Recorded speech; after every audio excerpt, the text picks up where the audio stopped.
नंद बाबा और मैया यशोदा पूर्व जन्म में ब्राह्मण ब्राह्मणी है, अतिथि सेवा करे है, जब तक अतिथि को भोजन नहीं करावे तब तक भोजन नहीं करे। अच्छा, इतने धन से संपन्न भी ना आए, भिक्षा मांग के लाते, काउदना मिल जाती, काउदना ना मिलती। और भिक्षा मांग के लाए, जितनों भी मिले पहले जिमावे अतिथि है, फिर बाद में भोजन करे, ये नियम हो उनको। एक बार कहा हो, इनके छोटो से बालक भी हो, एक दिन कहा हो कि ब्राह्मण देवता कहूं बाहर गए हुए, पीछे थे गांव में एक बाबा जी आए, संत आए। संत ने कही, अरे भैया कोई भोजन करावे हो का, भूख लग रही है, कोई भोजन करावे हो हमें। तो गांव बारे बड़े रसिया हो, केहू बेड़ तो केहू गांवन में ऐसे रसिया मिलेंगे, मतलब बुरे टाइप के रसिया, अच्छे लोगों की हमेशा निंदा करेंगे, उनको यही रस है। अच्छे भले आदमी ने गारी देबो, ऊट पटांग बात उनके विषय में बोलबो, भक्ति करे वाले की मजाक उड़ाएबो, ऐसे रस के उपभोक्ता बहुत हैं, आते हैं ना। और केहू तो यहाँ कथा सुनवे आए होंगे, तो उनके घर वाले गांव में पूछते हैं, कहा काय को जा रहे हो ऐसी दोपहरी में, कहाँ मिला हो तुम्हें, हैं किंगे काय को जा रहे हो, कहा है। अच्छा, उनसे पूछो कि कथा में जाए के कछु न मिले हो, बोले कछु न मिले गो। तो हमें बताओ, तमाकू खाए तो कछु मिले गो, जवाब दो। तमाकू खाए तो कछु मिले गो, बीड़ी पीवे तो कछु मिले गो, कहा मतलब कोई अच्छी चीज मिलेगी। मदिरा पीवे तो कछु मिलेगो, मांस खाए तो कछु मिलेगो, गुटखा खाए तो कछु मिलेगो। अरे भाई तुम ये क्यों खाते हो पीते हो, अरे बोले ऐसे ही। अरे जब गुटखा खा सकते हो ऐसे ही, दारू पी सकते हो ऐसे ही, हर नशा कर सकते हो ऐसे ही, जुआ खेल सकते हो ऐसे ही, तो कथा भी सुन लो ऐसे ही। कथा के लिए जरूर पूछना इसमें क्या मिलेगा। अगर तुम नहीं जानते हो तो समझो कुछ नहीं मिलेगा, बैठ जाओ। तुम जितनी देर बैठे रहोगे और इसके बदले अगर तुमने भगवान से कुछ नहीं मांगा, आई प्रॉमिस यू, परमात्मा इसकी कीमत नहीं चुका सकेगा। इतना अनमोल टाइम है, यहां बैठना ही। समझ में ना आए तो भी कोई नुकसान नहीं है, सिर्फ बैठ जाओ। जितने समय यहां बैठे रहोगे, इस समय की कीमत परमात्मा, हाँ मांग लिया अगर तुमने कि हमने यहां कथा सुनी है, हमारा यह दुख मिट जाए, हमें जॉब मिल जाए, तो फिर उतनी कीमत है उसकी। अगर कुछ नहीं मांगा तो यह समय अनमोल हो जाएगा आपके लिए। तो कोई भी बुरी चीज को करने से पहले सोचो, और अच्छी चीज के लिए कुछ भी मत सोचो। ब्राह्मण देवता गए हुए थे गांव में, ऐसे रसिया होते हैं दो चार। तो मैंने पूछी बाबा ने, कोई रोटी जमा सकेगा भैया, भूख लग रही है। ये दो चार जने बोले, महाराज हमारे गांव में तो एक ही है भगत, एक ही भगत है, एक ही। वो गांव के बाहर झोंपड़ी पर बन रही, कहा बाकी माँ चले जाओ, माँ तुम्हें कछु न कछु खावे को मिल जावे। बोल ठीक है।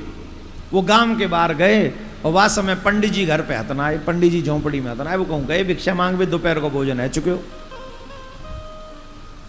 ब्राह्मणी घर पे ही बाबा ने आवाज लगाई, अरे घर पे कोई है का? बोले पधारो महाराज। ब्राह्मणी ने दरवाजो खोलो, बिराजो बिराजो महाराज, कहो मैं आपकी का सेवा करूं।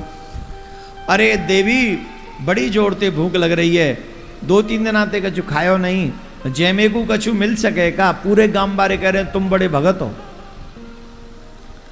ब्राह्मणी ने कही महाराज दोपहर को अतिथि भोजन है चुके हो, और अतिथि के भोजन के बाद हम सब, मैं, मेरो बालक और पतिदेव भी भोजन कर चुके। आप अब पधारे, थोड़ी देर बैठ जाओ, मैं आपके लिए भोजन बना दूं। उतनी देर प्रतीक्षा करो जितनी देर में भोजन बनाऊं। आप भोजन पा के जाओ। बातमा बोले हमें क्या काम है, हम बैठ जाएंगे। वो बैठ गए, भजन करवे लगे। मैया गई, भोजन बनायो, और भोजन बनाए के बाबा के सामने अब पत्थर में परोस दियो, बाबा प्रसाद स्वीकार करो। तो बाबा ने कही लाली जा समय में तेरे पास आयो कहो एक छोटो सो बालक हो, वह बालक के बुला, बालक भगवान को स्वरूप होए, वह बालक को बुला, वह बालक के संग में भोजन करूंगो। माता जी बोली वो बालक भोजन कर चुके हो बाबा, आप भोजन प्रारंभ करो। वो बालक भोग लगा लेगो, मेरे लिए यही पर्याप्त है। अरे बाबा वो भोजन कर चुके हो है। देख देवी मैं बता रहा हूं, जब तक वो भोग नहीं लगावे वो मैं भोजन नहीं करूंगा। जैसे ही कही वैसे ही वो देवी के नेत्र सजल है गए और वह के नेत्र में आंसू भरे आए और कहवे लगी बाबा आप प्रसाद पा लो, मैं आपको बाद में बताऊंगी वो बालक कहाँ है। बाबा ने देखो माँ रो रही है, पूछी बाबा ने कहा वह हो मैया तू बताए चुना रही। बोले बाबा पहले आप प्रसाद पा लो, मैं बाद में बताऊंगी। बाबा बोले ना तू रोवे, तेरे नैनन में अश्रु हो और मैं भोजन कर लूं, बता तो सही भयो कहा है। तब रोते रोते मैया बोली बाबा दोपहर को प्रसाद पूर्ण है चुके हो, हमारे घर में अन्न तो छोड़ो अन्न की भूसी भी ना आए और गांव में हमें कोई उधार ना दे, हमें गांव में कोई उधार ना दे और मेरे पति देव अतिथि देव की सेवा करने के लिए हमेशा प्रस्तुत रहें। और ऐसो मानो जाए बाबा द्वार पे आयो अतिथि अगर निराश है कि चले जाए तो जीवन भर के पुण्य ले जाए। आप मेरे द्वार पे आए, पतिदेव यहां है नहीं और कोई हमें भोजन की सामग्री उधार नहीं दे, तो मैं अपने वह बालक को लेके गई और एक दुकान वाले के पास अपने बालक को गिरवी रख के आई हूं और वह ने ये भोजन दियो है, सामग्री दी है और वाते मैंने भोजन बनाया है। बाबा आप प्रसाद ग्रहण कर लो, नहीं तो मेरे पति की तपस्या निष्फल है जावेगी। अब तक तो मैया रो रही, अब बाबा रोवे लगे और बाबा कहवे लगे धन्य है ब्राह्मणी, धन्य है तुम्हें और धन्य है तुम्हारे पति देव को, ऐसी अतिथि सेवा। अब मैं तुम्हारा सुकृत कहूं, तुम्हारा पुण्य कहूं कि कहा कहूं, कितने साल को बालक? बोले 11.5 साल को।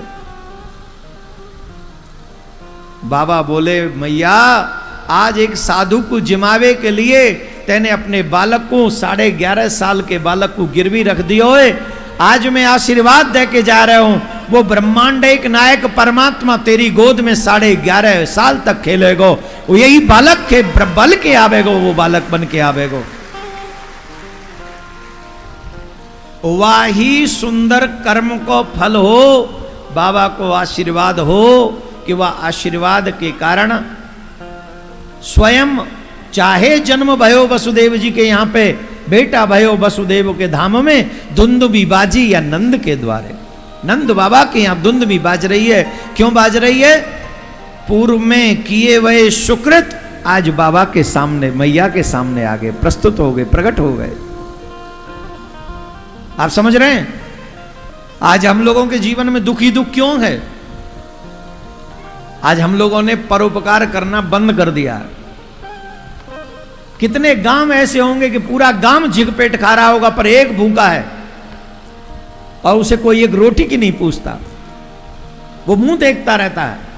अरे क्या इतना बड़ा गांव है, एक आदमी को हम भोजन नहीं करा सकते? एक आदमी भोजन कर लेगा तो कौन सी दरिद्रता आ जाएगी हमारे जीवन में? हम तो कह रहे हैं दया थोड़ा जीवन में रखो, उदारता रखो।